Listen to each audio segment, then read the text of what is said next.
മാനസികാരോഗ്യമില്ലാതെ ആരോഗ്യമില്ല എന്നതിൻ്റെ ശക്തമായ ഓർമ്മപ്പെടുത്തലാണ് ലോക മാനസികാരോഗ്യ ദിനം.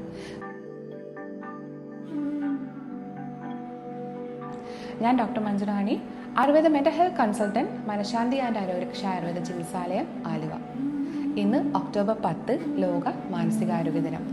ദുരന്തങ്ങളിലും അടിയന്തര സാഹചര്യങ്ങളിലുമുള്ള മാനസികാരോഗ്യം എന്നതാണ് 2025 ലോക മാനസികാരോഗ്യ ദിനത്തിന്റെ പ്രമേയം. വയനാട്ടിലെ പോലുള്ള പ്രകൃതി ദുരന്തങ്ങളെയും കോവിഡ് പോലുള്ള ബഹുജന ആരോഗ്യ പ്രശ്നങ്ങളെയും നേരിടുകയും തരണം ചെയ്തു വരുന്നവരുമാണ് നമ്മൾ, അല്ലേ?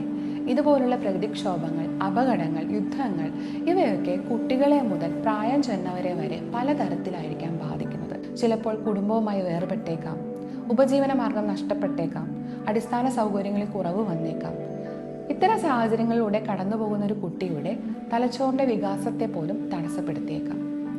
കൗമാരക്കാരുടെ കാര്യമായിക്കോട്ടെ, അവരുടെ ആത്മാഭിമാനം അഥവാ സെൽഫ് എസ്റ്റീം കുറയുക, പഠനത്തിൽ പിന്നോട്ടാവുക, മദ്യത്തിൻ്റെയും മയക്കുമരുന്നിൻ്റെയും ദുരുപയോഗം, സ്വയം മുറിവേൽപ്പിക്കുക, ആത്മഹത്യാ പ്രേരണ തുടങ്ങിയ ദോഷാവസ്ഥകളിലേക്കും നയിച്ചേക്കാം.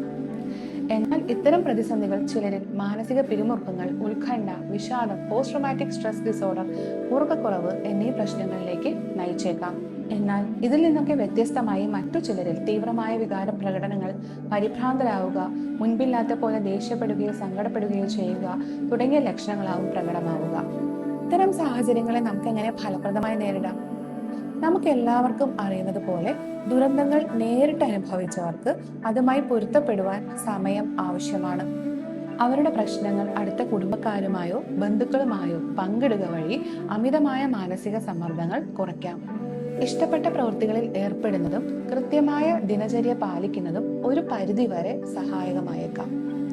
എന്നാൽ ഇത്തരം പ്രശ്നങ്ങൾ തുടർച്ചയായി നീണ്ടു നിൽക്കുകയോ അവരുടെ ദൈനംദിന ജീവിതത്തെ തന്നെ ബാധിക്കത്തക്ക രീതിയിൽ തീവ്രമാവുകയോ ചെയ്താൽ മാനസികാരോഗ്യ വിദഗ്ധരുടെ സേവനം തേടാൻ മടിക്കരുത്. ഇത്തരം മാനസികാരോഗ്യ പ്രശ്നങ്ങൾക്കുള്ള സമഗ്രമായ ചികിത്സ ആയുർവേദത്തിൽ ലഭ്യമാണ്.